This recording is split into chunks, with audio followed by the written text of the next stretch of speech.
आपने एक कहावत ज़रूर सुनी होगी, सावन साग न भादो दही। ऐसा इसलिए कहा जाता है क्योंकि सावन भादो में छोटे छोटे कीड़े मकोड़े और माइक्रो ऑर्गेनिजम्स की एक्टिविटी बहुत ज़्यादा बढ़ जाती है। और साग के पत्ते चूंकि मिट्टी से लगे हुए पैदा होते हैं तो उनमें छुपे हुए कीड़ों का बहुत ज़्यादा डर रहता है। तो अभी तो मानसून जा चुका है, मौसम में अब इतनी नमी भी नहीं है, इसलिए कीड़े और जर्म्स भी अब इतने ज़्यादा एक्टिव नहीं हैं। खेतों में और मार्केट में अब कई तरह के नए नए साग भी दिखने लगे हैं, लेकिन इस शुरुआती मौसम में एक जो सबसे अच्छा लगने वाला साग है वो है मूली के पत्तों का साग। क्योंकि बाद में जैसे जैसे मूली ग्रो करने लगती है वैसे वैसे इसके पत्ते कड़े होते जाते हैं। अभी मार्केट में जो मूली का साग मिल रहा है वो बहुत ही मुलायम, क्रंची और आसानी से गल जाने वाला है। तो इसलिए आज मैं मूली के नए नए पत्तों का साग बना रही हूँ। अभी इसका जो टेस्ट लगेगा वो 1 महीने के बाद जब पत्ते पुराने पड़ जाएंगे तो इतना अच्छा स्वाद नहीं आएगा। तो सबसे पहला काम तो ये करना है कि मूली के पत्तों को बहुत ही बारीकी के साथ छांट बीन के थोड़ा पीले पड़े हुए या घिसे हुए पत्तों को अलग करके फेंक दीजिए। मार्केट में क्या होता है ना कि सारे पत्ते एक साथ इकट्ठा करके एक जगह पर रख दिए जाते हैं, तो आपस में रगड़ लगने से बहुत सारे पत्ते घिस करके खराब हो जाते हैं। इसलिए जो पत्ते पीले पड़ गए हैं या बहुत ज़्यादा घिसे हुए हैं उनको तो निकाल कर फेंक दीजिए, और जिन पत्तों में थोड़ा बहुत डैमेज है उनको डैमेज वाला पार्ट निकाल के बाकी पत्ता रख लीजिए।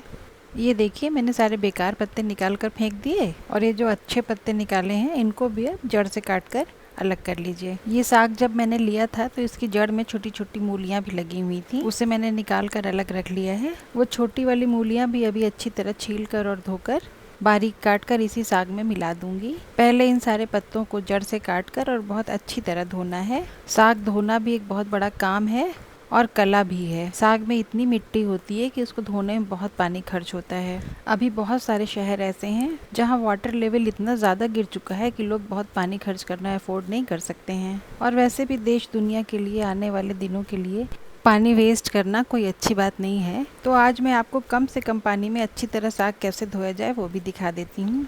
ये जो साग के अच्छे पत्ते हमने साफ़ करके रखे हैं इनको सबसे पहले किसी गहरे बर्तन में रख के और पानी से भर के अच्छी तरह डुबो दीजिए। पानी इतना भरिए कि पूरे पत्ते डंठल सहित पानी में डूब जाएं। अब इन पत्तों को पानी में डुबा कर 15-20 मिनट के लिए कम से कम ऐसे ही छोड़ दीजिए। फिर उसके बाद पत्तों को पानी में ही अच्छी तरह से हिला डुला कर उसी में झकझोर कर धोते हुए निकाल करके कोलैंडर में रख लीजिए। कोलैंडर मैंने सिंक में ही रख लिया है ताकि बहुत ज़्यादा स्लैब पर पानी ना गिरने पाए। और अब आप इस पानी में बहुत धीरे से उंगलियां चलाकर देखिए, अभी आपको बालू और मिट्टी की प्रेजेंस महसूस होगी। लेकिन जब हम साग को अच्छी तरह धो लेंगे ना, तब आप जब पानी में हाथ चलाकर देखेंगे तब आपको उंगलियों पर बालू का एक भी कण महसूस नहीं होगा। तो छोटे पत्तों को छन्नी से उठा लीजिए और इस पानी को फेंक दीजिए। और इस बर्तन में नीचे काफी मिट्टी बैठी हुई थी ना, तो इस बर्तन को भी फिर बहुत अच्छी तरह से धो के रख लीजिए। और अब देखिए मैं साग किस तरह से धोती हूँ। डंठल के साइड से पकड़कर 8-10 मूली के पत्तों को मैंने ऐसे उठा लिया और टैप वाटर के नीचे रखकर इसको खोल खोल करके धोती जाऊंगी। नीचे कोलैंडर में जो और भी पत्ते रखे हुए हैं पानी उनके ऊपर भी गिर ही रहा है, तो उनमें लगी हुई मिट्टी काफी सारी अपने आप ही धुल करके बह जा रही है। जब काफी सारे पत्ते उठा करके इस तरह से हम रनिंग वाटर में धो लेंगे और जब कोलैंडर में कम पत्ते बचेंगे तब हम उनको नल की धार में और कोलैंडर में ही इसी तरह घुमा घुमा करके धो सकते हैं। जो कुछ भी मिट्टी बची होगी वो छेद से बह करके निकल जाएगी। अभी एक लास्ट टाइम के लिए इसी गहरे वाले बोल में सारे पत्तों को फिर से पानी में डुबाकर एक बार छोड़ दीजिए। वैसे तो इतनी धुलाई के बाद मिट्टी होने की संभावना नहीं है, फिर भी सिक्योरिटी चेक तो ज़रूरी ही है ना। तो अब हम 10 मिनट के बाद इसका पानी एक बार फिर से चेक करेंगे।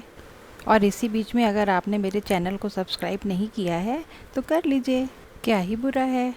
और अगर साग में मिट्टी रह गई तो मिट्टी में ना दिखने वाले कीड़ों के अंडे होते हैं, वो अगर कहीं पेट में चले गए तो अंदर जाकर ग्रो कर जाते हैं और फिर बहुत सारी बीमारियां पैदा करते हैं। इसलिए हम स्वादिष्ट साग से पहले स्वच्छ साग का मिशन पूरा करेंगे। और अब आप इस पानी की तली में हाथ चला कर देखिए, अब उंगलियों पर मिट्टी की या बालू की बिल्कुल भी छुअन महसूस नहीं हो रही है।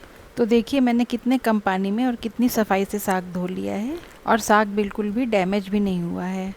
साग के महीन पत्तों को छन्नी से उठा लीजिए और इस पानी को फेंककर बोल को बहुत अच्छी तरह से धोकर रख लीजिए।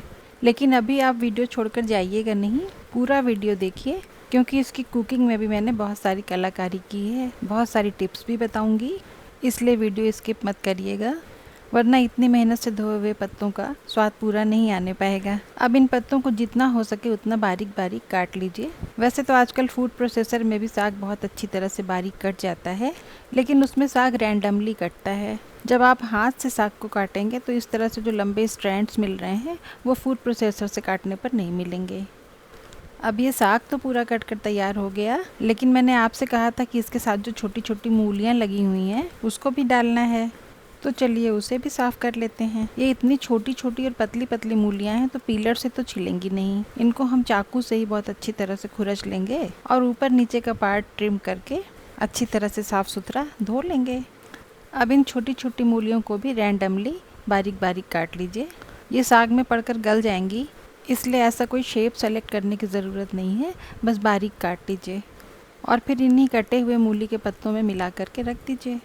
अब क्या इसको सीधे चूल्हे पर चढ़ा दें? नहीं, यहाँ पर ट्विस्ट ये है कि हम इसमें नमक पहले ही मिला देंगे और साथ में मिलाएंगे थोड़ा हाथ से क्रश किया हुआ महीन सौंफ और अजवाइन को भी थोड़ा हाथ से क्रश करके इसी में अभी ऐसे ही डाल देंगे।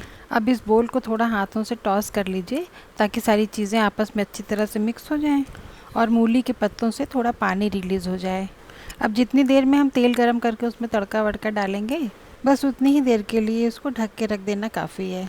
कढ़ाई ठीक से गर्म हो गई है, तो अब चलिए इसमें तेल डाल देते हैं। साग वगैरह बनाने के लिए मस्टर्ड ऑयल सबसे अच्छा ऑप्शन है। 300 ग्राम के करीब मूली का साग था, तो हमने 3 टेबल स्पून ऑयल लिया है। ऑयल गर्म हो जाए तो इसमें 1 चुटकी मेथी के दाने डालकर चटका लीजिए। फिर हमने इसमें लहसुन की कलियों को लंबा लंबा काट कर डाला है। साथ में एक छोटा टुकड़ा अदरक भी बारीक काट कर डाल दिया है। आपने नोटिस किया होगा कि मैंने इन दोनों चीज़ों को कढ़ाई में अलग अलग जगह पर डाला है। इसका फ़ायदा ये है कि ये दोनों चीज़ें अपनी अपनी जगह पर अलग अलग फ्राई हो रही हैं। इससे टाइम की काफ़ी बचत होती है, वरना पहले एक चीज़ डालिए, उसके फ्राई होने का इंतज़ार कीजिए, तब दूसरा डालिए। अब आप क्लोज़अप में देखिए, दोनों अलग अलग फ्राई हो रहे हैं।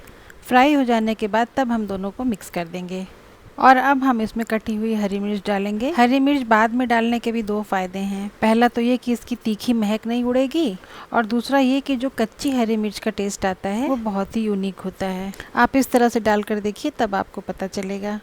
अब हम ये कटी हुई मूली और मूली के पत्ते कढ़ाई में पूरा का पूरा डाल देंगे। नमक डालने के कारण मूली के पत्तों से जो पानी निकला है वो इसको जलने से रोकेगा, वरना मूली के पत्ते इतने क्रंची होते हैं कि उनमें से पानी रिलीज होने से पहले ही वो झुलसने लगते हैं। तो अभी आधा ही साग डालिए और वो फ्राई किए हुए लहसुन और पत्तों को सबको आपस में पहले अच्छी तरह से मिला लीजिए, वरना इतनी देर में नीचे से लहसुन भी जलने लगेगा। अच्छी तरह से मिला लेने के बाद अब बाकी बचे हुए मूली के पत्ते भी सब इसी कढ़ाई में डाल दीजिए। एक बार फिर से सबको अच्छी तरह से मिला करके फ्लेम को बिल्कुल लो कर दीजिए। अब इसके ऊपर ढक्कन लगाकर करीब 5 मिनट तक इसको धीमी धीमी आंच पर पकने दीजिए।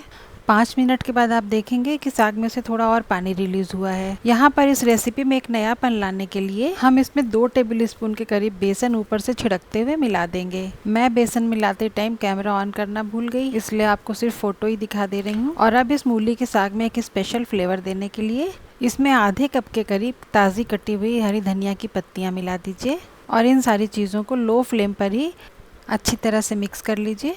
और बेसन है ना, इसलिए लो फ्लेम पर ही ढक्कन लगाकर इसको 2-4 मिनट तक अच्छी तरह से पक जाने दीजिए। फिर ढक्कन खोलिए और फिर ऊपर से नीचे तक मिलाते हुए पूरे कंटेंट को अच्छी तरह से मिक्स कर लीजिए। ये साग अभी थोड़ी देर तक और पकेगा, लेकिन अब ढक्कन मत लगाइए क्योंकि बेसन पक चुका है और साग गल चुका है। बस कमी ये है कि इसमें क्रिस्प नहीं आया है। तो बिना ढक्कन लगाए अभी इसको धीमी आंच पर छोड़िए और हर 1.5-2 मिनट के बाद फ्लिप करते हुए चला दीजिए। थोड़ी देर के बाद आपको जब लगने लगे कि साग में थोड़ा थोड़ा क्रंच आ रहा है, तब आप फ्लेम को ऑफ कर दीजिए। और कहते हैं ना कि कोई भी टेस्टी खाना अगर बहुत अच्छी तरह से सर्व किया जाए तो उसका टेस्ट 100 गुना बढ़ जाता है। तो चलिए इस मूली के साग का टेस्ट 100 गुना बढ़ाने के लिए अब इसको हम एक खूबसूरत तरीके से सर्व भी कर देते हैं। इसके लिए मैंने थोड़ी सी कच्ची मूली को ग्रेट करके रखा है। तो इस तैयार साग को पहले एक सुंदर से बोल में सर्व कर लेते हैं और इस हरे हरे साग को सफ़ेद मूली के लच्छों से अच्छी तरह से सजा देंगे। आज मूली का साग खाने में मुझे तो बस मज़ा ही आ गया। आपको कैसा लगा ये मुझे कमेंट करके ज़रूर बताइएगा। आप जहाँ पर रहते हैं वहाँ पर किस किस मौसम में क्या क्या साग सब्जियाँ मिलती हैं ये भी ज़रूर बताइएगा। हम अगले वीडियो में फिर मिलेंगे। Bye and take care.